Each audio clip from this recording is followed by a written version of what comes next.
नमस्कार दर्शकों, आप सभी का बहुत बहुत स्वागत है हमारे बेहद ही खास कार्यक्रम वृंदा आयुर्वेद में और मैं हूं आपके साथ उपेंद्र कौर। दर्शकों, अक्सर हमने ये बात सुनी है कि दमा जो है वो दम के साथ ही जाता है।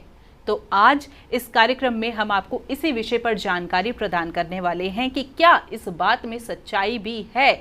आखिर किस तरीके से दमा के रोग से हम छुटकारा पा सकते हैं, वो भी आयुर्वेद चिकित्सा के माध्यम से। और ये संपूर्ण जानकारी देने के लिए आपको हमारे साथ स्टूडियो में हमारे बेहद ही खास मेहमान उपस्थित हैं। जी हाँ, हम बात कर रहे हैं नाड़ी वैद्य आलोक अग्रवाल जी की। तो आइए सबसे पहले मिलकर उनका स्वागत कर लें।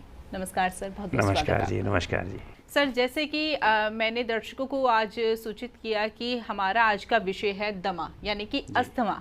तो ऐसे में सबसे पहला प्रश्न मैं आपसे यही करना चाहूंगी कि अस्थमा होने का कारण क्या है और ये अस्थमा रोग जो है किन लोगों पर विशेषकर अटैक करता है। जी जी जी देखिए, सबसे पहले तो मैं भगवान धन्वंतरी को प्रणाम करता हूँ और सभी दर्शकों को ये बताना चाहता हूँ कि आयुर्वेद पद्धति भगवान धन्वंतरी की देन है, तो इसलिए उनको प्रणाम करना बहुत अति आवश्यक है। अस्थमा उन लोगों को होता है जो लोग ज़्यादा पोल्यूशन में रहते हैं, इंडस्ट्रियल एरिया से संबंधित रहते हैं, या उनको ज़्यादा स्मोकिंग करने की आदत है, या उनको ज़्यादा एसिडिटी रहती है, उनका पाचन तंत्र ठीक नहीं है, लंबे समय तक 10 साल 20 साल 30 साल तक जिनका पाचन तंत्र खराब रहता है, ठीक नहीं रहता है, एसिड के अटैक होते हैं, या उन लोगों को होता है जिनको एसिडिटी की हेरिडिटरी है और अस्थमैटिक एलर्जी की हेरिडिटरी है। जब पेरेंट्स में ऐसी दिक्कत होती है तो नेक्स्ट जनरेशन में भी ऐसी दिक्कत होने के ज़्यादा चांसेस हो जाते हैं। और जो लोग ज़्यादा सफ़र करते हैं और गाड़ी के अंदर ज़्यादा रहते हैं, एसी में ज़्यादा रहते हैं और स्मोकिंग भी ज़्यादा करते हैं, वो लोग भी इस रोग से ग्रस्त हो जाते हैं। उन लोगों को भी अस्थमा होने के ज़्यादा चांसेस रहते हैं जिनको नज़ला रहता है और नज़ला अंदर अंदर फेफड़ों पर गिरता है और फेफड़े एक दिन ऐसा आता है कि फेफड़े कमज़ोर हो जाते हैं, और फेफड़े जब कमज़ोर होते हैं तो वो इजी ब्रीथ में सक्षम नहीं होते। जब हमारी सांस आसानी से नहीं ली जा सकती, नहीं छोड़ी जा सकती, तो वो एक अस्थमा का रूप धारण कर लेती है, जिसको हम दमा सांस की बीमारी या अस्थमा बोलते हैं। जी बिल्कुल, बहुत सर अच्छे से आपने बता दिया कि इसका कारण क्या है, अस्थमा जो है किन लोगों को सबसे ज़्यादा अटैक करता है। लेकिन सर एक सवाल मैं यहाँ पर आपसे ये करना चाहूँगी कि अक्सर जब रोग हमें अच्छे से घेर लेता है ना, तब हमें उसका मालूम चल पाता है कि हाँ अब ये रोग हमें हो गया है। लेकिन कहते हैं ना कि जब रोग शुरुआती में शुरू होने लगता है तो धीरे धीरे धीरे धीरे कुछ सिम्टम्स आते हैं बस, जो कि हम समझ नहीं पाते। तो ऐसे में अगर हम अस्थमा की बात करें तो शुरुआती लक्षण इसके क्या है, जिससे कि एक आम इंसान ये थोड़ा सा सचेत हो जाए अपने प्रति कि हाँ अब ये अस्थमा के सिम्टम्स हमें आ रहे हैं और हमें इन चीज़ों से परहेज करना चाहिए। तो लक्षण क्या होते हैं अस्थमा के? जी, बहुत अच्छा प्रश्न उपेंद्र कौर जी ने किया है। ये जानना बहुत अति आवश्यक है कि इसके लक्षण क्या होते हैं। सबसे पहले तो मैं आपको बताना चाहूँगा कि जिन लोगों को सांस खिंच के आने लगती है और नाक के बजाय मुंह खोल करके सांस वो लेना शुरू कर देते हैं। तीसरा कारण है कि जिनको थकान हमेशा रहती है, पैरों में दर्द रहता है, थकान रहती है और कुछ 10, 20, 50 कदम या 100 कदम चलने के बाद उनको ये इच्छा होती है कि थोड़ा बैठ जाऊं तो अच्छा है। इसका मतलब है आपके जो लंग्स हैं वो पूरी तरह से काम नहीं कर रहे हैं, पूरी ऑक्सीजन नहीं ले पा रहे हैं। लंग्स का जो काम है वो ऑक्सीजन लेकर के पूरे शरीर को ऑक्सीजन देने का है, और जब लंग्स स्वस्थ नहीं रहते, फेफड़े जब स्वस्थ नहीं रहते, तो पूरी तरह से ऑक्सीजन नहीं ले पाते और ना शरीर को दे पाते हैं। तो ये एक लक्षण है कि जो लोग थकान ज़्यादा महसूस करते हैं और मुंह खोल करके सांस लेते हैं और बार बार उनको उबासी भी बहुत ज़्यादा आती है, तो इसका मतलब कहीं ना कहीं उनका जो रेस्पिरेटरी सिस्टम है, श्वसन तंत्र है, श्वास की जो प्रणाली है वो डिस्टर्ब है। तो ये लक्षण है। यदि ऐसे कोई भी लक्षण आपको नज़र आते हैं तो आप चिकित्सक से संपर्क कीजिए। तो बिल्कुल दर्शकों, देखिए आज इस कार्यक्रम के माध्यम से हम आपको जानकारी प्रदान कर रहे हैं अस्थमा रोग के ऊपर कि आखिर अस्थमा किस कारण से होता है, किन लोगों पर ये सबसे ज़्यादा अटैक करता है और शुरुआती सिम्टम्स इसके क्या हो सकते हैं। ये भी आपने बहुत अच्छे से समझा, जाना। हो सकता है ऐसे सिम्टम्स अभी आपके साथ भी हो रहे हो, तो आप भी अपनी बॉडी के प्रति अपने लिए सावधान हो जाए, सचेत हो जाइए और एक चिकित्सक से अपने आप को ज़रूर दिखाइए, परामर्श ज़रूर लीजिए। साथ ही साथ यदि आप हमारे साथ कार्यक्रम में जुड़ना चाहते हैं या फिर आयुर्वेद चिकित्सा के माध्यम से अपने आप को स्वस्थ बनाना चाहते हैं, निरोगी बनाना चाहते हैं, तो ऐसे में भी आप हमारे साथ जुड़ सकते हैं, संस्थान से जुड़ सकते हैं। संस्थान के नंबर्स लगातार आपकी टीवी स्क्रीन पर दिखाई जा रहे हैं। चलिए इसी के साथ कार्यक्रम में आगे बढ़ते हैं। ये तो बात रही सर कारण की और लक्षण की। अब बात करना चाहूंगी मैं कि क्या क्या सावधानियां एक अस्थमा पेशेंट को बरतनी चाहिए या हमें अस्थमा ना हो उसके लिए हमें क्या सावधानियां बरतनी चाहिए। जी, मैं बिल्कुल बताना चाहूँगा कि अस्थमा पेशेंट को जो सावधानियां बरतनी चाहिए वो सबसे पहले तो उसको स्मोकिंग बिल्कुल नहीं करनी चाहिए। चाय का सेवन बिल्कुल कम कर देना चाहिए। चाय आप दूसरी पी सकते हैं, पीपल की, सौंठ की, काली मिर्च की। ये 3 चीज़ें ऐसी हैं, ये आपके फेफड़ों के लिए बहुत लाभदायक हैं। और चौथी जो चीज़ है वो है कि आपका पोल्यूशन से दूर रहना बहुत ज़रूरी है। यदि पोल्यूशन में जाना ही पड़े तो मास्क लगा के जाइए और लौंग और कपूर अपने साथ में रखिए और उसको दिन में 5-6 बार आप सूंघते रहें। जो भी अस्थमा पेशेंट हैं उनको रात को तेज एसिड वाला खाना नहीं खाना चाहिए। जो हाई प्रोटीन का खाना है, जो एसिड बनाता है, तेजाब बनाता है और हमारे पाचन तंत्र को डिस्टर्ब करता है, ऐसा खाना नहीं खाना चाहिए। क्योंकि जब गंदा एसिड शरीर में बनता है तो वो फेफड़ों को भी नुकसान करता है। तो इसलिए आपको इन सावधानियों की बहुत ज़्यादा आवश्यकता है। और मैं चाहूँगा कि जो अस्थमैटिक पेशेंट हैं, दमा से जो ग्रस्त हैं और सांस की जिनको दिक्कत है, उनको ज़्यादा से ज़्यादा जो अदरक है और लहसुन है वो इस्तेमाल करना चाहिए। वो फेफड़ों के लिए बहुत लाभदायक है। सर्दी से अपना बचाव रखना चाहिए। जब आप किसी ठंडे एरिया में जाते हैं, शिमला या कोई हिल एरिया में जाते हैं, वहाँ पर आप कोई ना कोई ऐसी औषधि घरेलू ज़रूर रखें। जैसे कि पीपल होती है, पीपल ज़रूर रखें। एक पीपल अपने जीप पर रख लें और आप पूरे हिल एरिया में घूम सकते हैं। आप उस एक पीपल का चमत्कार ये देखेंगे कि आपके मुंह में जब तक पीपल रहेगी तब तक आपको सांस नहीं चढ़ेगा। ये बहुत महत्वपूर्ण बात है, आप इसको नोट कर लीजिए।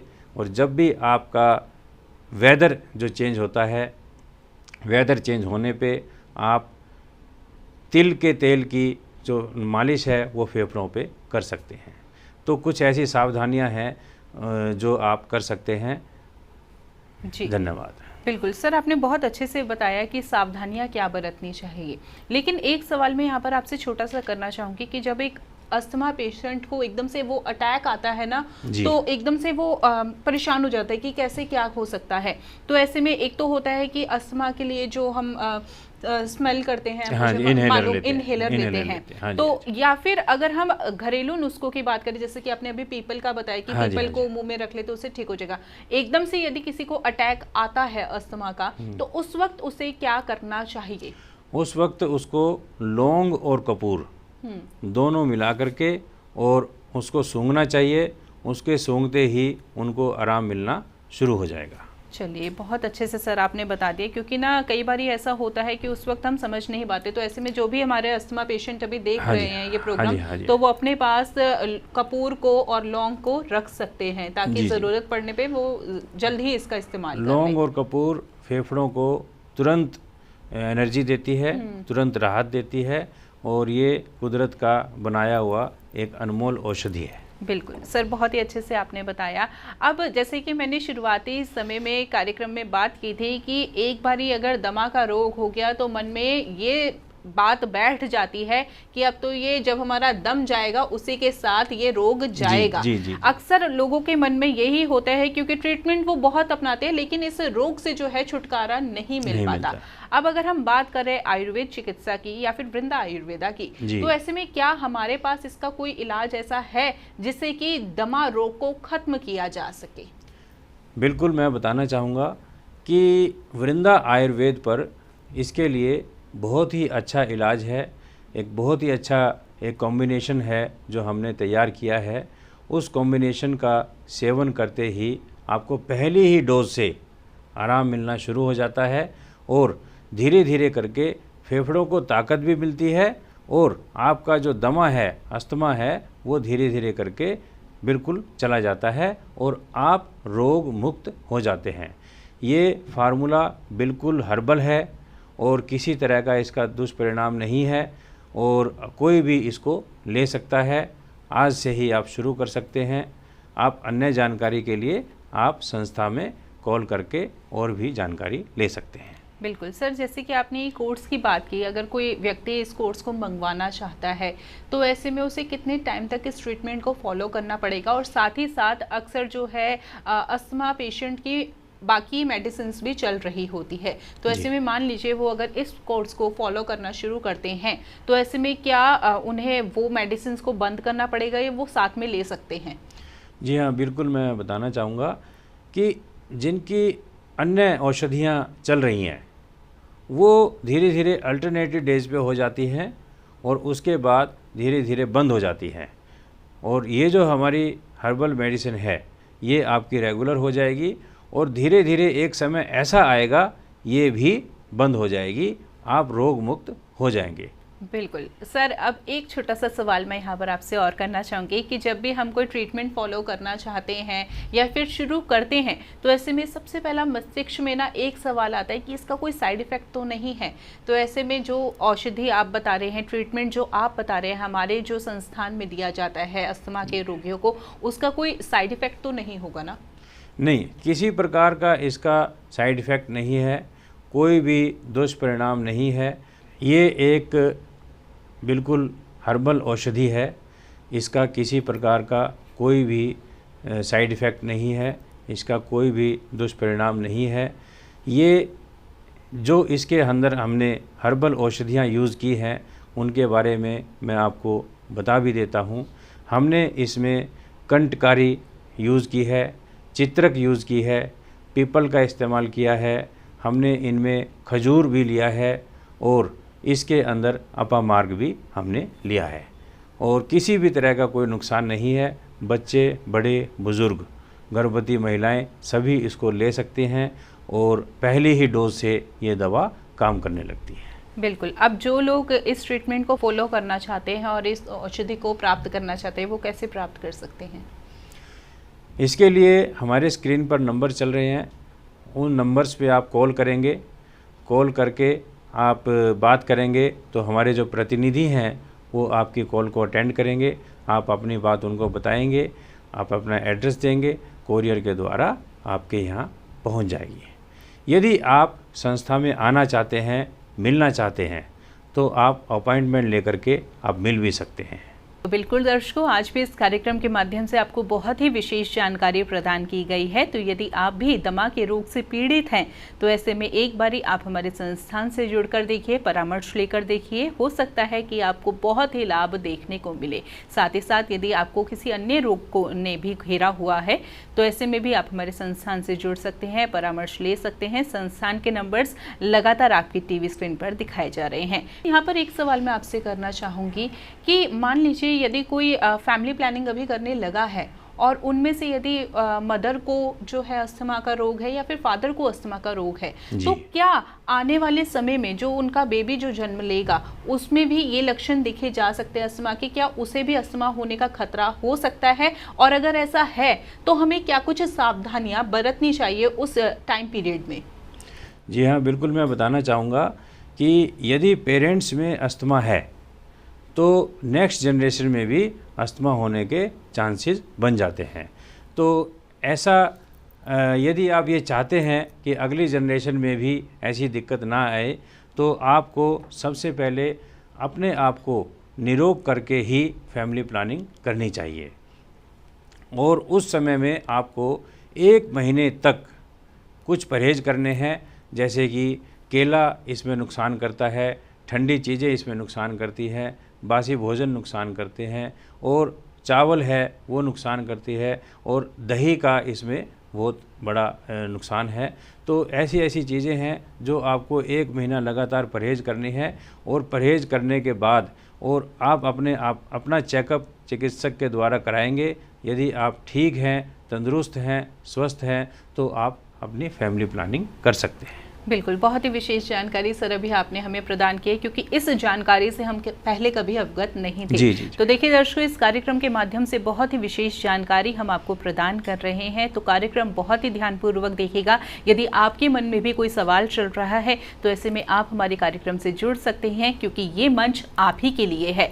जुड़ने के लिए संस्थान के नंबर्स लगातार आपकी टीवी स्क्रीन पर दिखाए जा रहे हैं, या फिर आपको किसी अन्य रोग ने घेरा हुआ है जिसका इलाज आपको अभी तक नहीं मिल पाया है, जिससे मुक्ति आपको अभी तक नहीं मिल पाई है, तो ऐसे में भी अब आपको घबराने की आवश्यकता नहीं है, क्योंकि एक बारी आप हमारे कार्यक्रम से जुड़कर देखिए, संस्थान से जुड़कर देखिए। चलिए इसी के साथ कार्यक्रम में आगे बढ़ते हैं। सर, अब एक सवाल मन में ये आया है कि पहले के समय में ना एक एज के बाद ही जो है बीमारियां हमें घेरती थी, लेकिन आज के समय की बात करें तो छोटे छोटे बच्चे होते हैं, उन्हें ही इतनी प्रॉब्लम्स हो जाती है। और ऐसे में जब आज हम अस्थमा के रोग की बात कर रहे हैं तो हम देखते हैं सोसाइटी में कि बहुत कम उम्र के बच्चे हैं लेकिन अस्थमा के रोग से पीड़ित हैं। तो उनको होने का क्या कारण है? क्योंकि बच्चों का सिस्टम तो बहुत अलग होता है, तो उन्हें क्यों इतनी जल्दी ये रोग घेर लेता है? और जो बच्चे इस रोग से पीड़ित हैं उन्हें क्या कुछ सावधानियां बरतनी चाहिए? जी, मैं बिल्कुल बताना चाहूँगा कि जिन बच्चों को अस्थमा हो चुका है उनको क्या करना चाहिए। सबसे पहले तो उनका जो वायुमंडल है वो बिल्कुल स्वस्थ होना चाहिए, एयर प्योरीफायर उनके रूम में होना चाहिए, और उनका जो खान पान है वो ठीक होना चाहिए। अगर बच्चा फीड कर रहा है, माँ का दूध पी रहा है, तो माँ को भी ठंडी चीज़ें नहीं खानी है। माँ को भी अगर वो दूध पीती है माँ, तो उसको पीपल वाला दूध पीना चाहिए, जिससे कि उसका बच्चे के अंदर असर आए। और बच्चा यदि फीड नहीं कर रहा है तो बच्चे को फेफड़ों पर तिल के तेल की मालिश करानी चाहिए। जी। तिल का तेल प्योर होना चाहिए, ओरिजिनल होना चाहिए।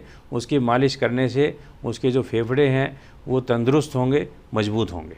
बिल्कुल। और जो बच्चे 10-12 साल के हो गए हैं और अस्थमा से जूझ रहे हैं, तो उनके लिए एक अदरक का जो पाक आयुर्वेद में बनता है वो उनको खाना चाहिए।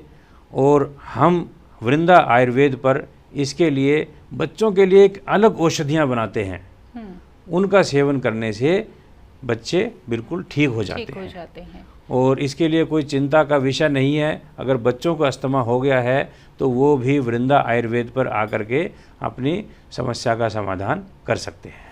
बिल्कुल सर, बहुत ही अच्छी जानकारी अभी आपने प्रदान की। अच्छा, एक सवाल मन में अभी ये आया है कि आपने पिछले एपिसोड में भी हमें बताया था कि हमारा लाइफस्टाइल जो है वो बहुत ख़राब हो गया है, जिसकी वजह से जो है हमें बहुत सारी बीमारियां घेरती है। अब ऐसे में अगर हम अस्थमा रोग की बात करें तो ऐसे में हमें क्या लाइफस्टाइल अपनाना चाहिए जिससे कि हम इस रोग से जो है ग्रस्त ना हो जाए, या फिर अगर ये रोग हो गया है तो हमें क्या लाइफस्टाइल अपनाना चाहिए? जी, मैं बिल्कुल बताना चाहूँगा कि जो हमारा लाइफस्टाइल है, अभी हम देखते हैं कि ज़्यादातर एरियाज़ में पोल्यूशन है और पोल्यूटेड एरिया में हम रहते हैं। उसके लिए हम जब भी ऑफिस से आते हैं तो ऑफिस से आने के बाद, स्नान करने के बाद हमें कम से कम 7-8 मिनट तक स्टीम लेनी चाहिए। और स्टीम लेने के लिए जो पानी में थोड़ी हल्दी का इस्तेमाल करना चाहिए। ये हमें अगर रूटीन में हम इसको कर लेते हैं तो ये बहुत अच्छा रहेगा और सबके लिए ठीक रहेगा। दूसरे नंबर पे एक हमारा भारतीय विज्ञान है जो बहुत पुराना है, जिसको हम कहते हैं कि खाना खाने के बाद थोड़ा सा गुड़ खाना चाहिए। तो गुड़ भी अस्थमा फेफड़ों को ठीक रखता है और ठीक रखने में सहायक है। ये हमारा सारा भारतीय विज्ञान है और इस विज्ञान से जुड़े रहना ज़रूरी है। और ये जो हमारी भारत की मिट्टी है एक वैज्ञानिक है, इसके सारे ग्रंथ जो है वैज्ञानिक है। यदि आप अस्थमा से बचना चाहते हैं तो अपना जो खान पान है वो ठीक रखना ज़रूरी है जी। हाई प्रोटीन खाना रात को नहीं खाना, कब्ज नहीं रहनी चाहिए, गैस नहीं रहनी चाहिए, एसिडिटी नहीं रहनी चाहिए। हमारा जो खाना है वो फाइबर युक्त होना चाहिए जिससे कि इजीली डाइजेस्ट हो जाए। जब खाना इजीली डाइजेस्ट होगा, गैस नहीं बनेगी, एसिडिटी नहीं होगी, तो हमारे फेफड़े भी परेशान नहीं होंगे। जब लंबे समय तक फेफड़े परेशान हो जाते हैं तो फिर अस्थमा का जन्म होता है। बिल्कुल सर, आपने बहुत ही अच्छे से जानकारी दी। और अक्सर हम ना कई बारी जो है बहुत गलत डाइट प्लान फॉलो कर लेते हैं, जिससे जो है अलग अलग तरीके की बीमारियां हमें घेरने लगती है, हमारा पूरी बॉडी का सिस्टम ही खराब हो जाता है। जी। सर, अब यहाँ पर कार्यक्रम के माध्यम से मैं आपसे ये जानना चाहूँगी कि क्या कुछ हमें अपनी लाइफस्टाइल में करना चाहिए, क्या कुछ नहीं करना चाहिए, जिससे कोई भी रोग हमें ना घेरे। क्योंकि अभी तक तो मैंने दमा की बात की, अब कोई भी रोग ना घेरे, उसके लिए टिप ऑफ द डे भी मैं आपसे एक किस्म से जानना चाहूँगी। बिल्कुल, मैं बताना चाहूँगा सभी दर्शकों को। बड़े अच्छे से दर्शक सुन रहे हैं और मैं अपने आप को बड़ा भाग्यशाली मानता हूँ कि आप आयुर्वेद को ज्वाइन कर रहे हैं और मैं इसमें कुछ सहयोग कर पा रहा हूँ। देखिए, लाइफस्टाइल में सबसे पहले तो सुबह उठना बहुत ज़रूरी है। अक्सर मैंने देखा है जो नई जनरेशन है वो रात्रि जागरण की तरफ जा रही है, लेट नाइट तक वो जागते हैं और फिर लेट मॉर्निंग तक सोते रहते हैं। इससे उनका पाचन तंत्र बिगड़ जाता है और उनकी जो स्नायु मंडल है, मानसिक स्थिति है, वो भी दुरुस्त नहीं रहती, वो भी ठीक नहीं रहती। तो इसलिए मैं सबसे निवेदन करना चाहूँगा कि सुबह जल्दी उठें और सूर्य के प्रकाश में जाएं और अपने आप को स्वस्थ करें। रही बात खाने पीने की, खान पान में फाइबर का ज़्यादा इस्तेमाल करना चाहिए, हरी सब्जियों का ज़्यादा इस्तेमाल करना चाहिए। और जौ और चने की जो रोटी है वो व्यक्ति को खानी चाहिए, बच्चों को भी खानी चाहिए, और जिससे कि एक सही प्रोटीन भी मिलेगा और सही फाइबर भी मिलेगा और पाचन तंत्र बिल्कुल ठीक रहेगा। सर, यहाँ पर ना एक छोटा सा सवाल मैं आपसे और करना चाहूँगी। आपने बोला कि हमारा जो लाइफस्टाइल है वो ख़राब हो गया, हम लेट नाइट तक जागते हैं और सुबह फिर लेट उठते हैं, लेकिन कई बारी लोगों के साथ ये परेशानी भी आती है। अब देखिए, अगर ये जीवन जी रहे हैं तो उसके लिए जॉब करनी या व्यवसाय करना भी बहुत ज़रूरी है। तो ऐसे में कई लोगों की जॉब ऐसी होती है जो नाइट शिफ्ट होती है, तो ऐसे में तो उन्हें नाइट में जागना ही जागना है और मॉर्निंग में फिर वो सोते हैं। तो ऐसे लोगों के लिए क्या कुछ आप उपाय बताएंगे इस चीज़ के लिए? हाँ, मैं बिल्कुल बताना चाहूँगा कि जो लोग ऐसी जॉब करते हैं कि रात को जागना ही पड़े, तो उनके लिए मैं एक टिप्स देना चाहूँगा कि वो रात को जो हैवी खाना है वो ना खाएं और पानी का जो इंटेक है वो ज़्यादा करें। बस इतना मात्र करने से आपकी समस्या का समाधान हो जाएगा। बिल्कुल। तो देखिए दर्शकों, आज भी इस कार्यक्रम के माध्यम से आपको बहुत ही विशेष जानकारी प्रदान की गई है। मन में फिर भी कोई प्रश्न है तो ऐसे में आप कार्यक्रम के बाद हमारे संस्थान से भी जुड़ सकते हैं। जुड़ने के लिए नंबर्स लगातार आपकी टीवी स्क्रीन पर दिखाए जा रहे हैं। फिलहाल वक्त हो चला है इस कार्यक्रम को यहीं पर विराम देने का, लेकिन जाने से पहले मैं आपको सूचित करना चाहूँगी कि अगले एपिसोड में हम आपको जानकारी प्रदान करेंगे नर्व सिस्टम को लेकर, यानी कि स्नायु मंडल को लेकर, कि किस तरीके से यदि आपको इस बीमारी से आप ग्रस्त है तो कैसे आप इससे बच सकते हैं, निदान क्या क्या हो सकता है। चलिए, अब वक्त इशारा कर रहा है हमें कार्यक्रम को यहीं पर विराम देने का। सर, आप जुड़ी कीमती जानकारी दी, बहुत बहुत धन्यवाद। नमस्कार दर्शकों।